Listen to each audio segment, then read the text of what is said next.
Hello. അപ്പോൾ ഇന്നത്തേത് ഒരു Sunday വ്ളോഗാണ്. രാവിലെ അപ്പം ബ്രേക്ക്ഫാസ്റ്റിന് റാഗി കൊണ്ട് ഒരു കുറുക്ക് പോലെ ആക്കും. അതുപോലെ തന്നെ സ്വീറ്റ് പൊട്ടറ്റോ ഉണ്ടായിരുന്നു, അതുകൊണ്ട് സ്വീറ്റ് പൊട്ടറ്റോയും കഴിക്കാമെന്ന് വെച്ചു. സൺഡേ നമ്മൾ ബ്രേക്ക്ഫാസ്റ്റ് മാത്രമേ ആക്കാറുള്ളൂ. ലഞ്ചും ഡിന്നറും ഒക്കെ പുറത്തുനിന്നാണ് കഴിക്കുന്നത്. അപ്പോൾ റാഗിയും സ്വീറ്റ് പൊട്ടറ്റോ ഒക്കെ ആകാൻ സമയമെടുക്കും. അതുകൊണ്ട് തന്നെ ഞാൻ അതിൻ്റെ ഇടയിൽ കൂടെ കുറച്ച് ഡേറ്റ്സ് കഴിക്കുന്നുണ്ട്.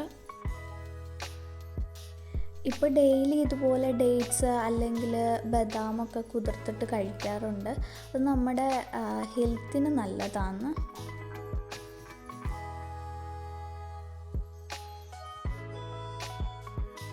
അപ്പോൾ ഇന്നത്തെ മെയിൻ ടാസ്ക് എന്താണെന്ന് വെച്ചാൽ ഈ കബോർഡ് ഫുള്ള് ക്ലീൻ ആക്കണം. ഫുള്ള് മെസ്സിയായി കിടക്കുകയാണ്. അപ്പോൾ ഞാൻ വിചാരിച്ച് ഇപ്പോൾ അതൊന്ന് ക്ലീൻ ആക്കാം.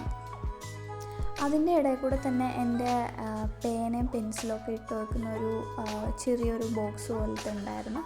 അപ്പോൾ അതിൽ കുറച്ച് സ്റ്റിക്കേഴ്സൊക്കെ ഒട്ടിച്ച് അടിപൊളിയാക്കാമെന്ന് വിചാരിച്ചു. അങ്ങനെ അത് സെറ്റാക്കി. അപ്പോൾ നമ്മുടെ കബോർഡ് ഫുള്ള് ക്ലീൻ ആക്കിയിട്ടുണ്ട്.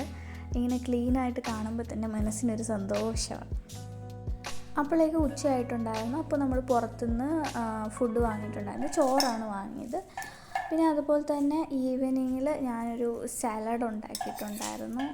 ഇന്ന് ചായ ഒന്നും കുടിച്ചില്ല, അതുകൊണ്ട് സാലഡ് ആക്കാമെന്ന് വിചാരിച്ചു.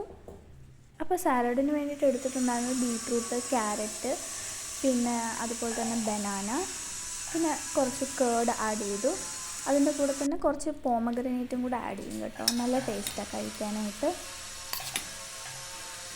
ഈ ഒരു സാലഡ് രാവിലെ ബ്രേക്ക്ഫാസ്റ്റൊക്കെ സ്കിപ്പ് ചെയ്യുന്നവർക്ക് കഴിക്കാൻ പറ്റിയ ഒരു സാലഡാണ് കേട്ടോ.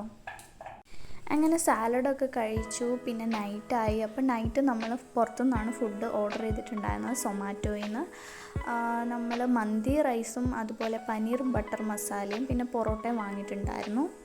അപ്പോൾ അത്രയേ ഉള്ളൂ. ഇഷ്ടപ്പെട്ടാൽ സബ്സ്ക്രൈബ് ചെയ്യുക, ലൈക്ക് ചെയ്യുക.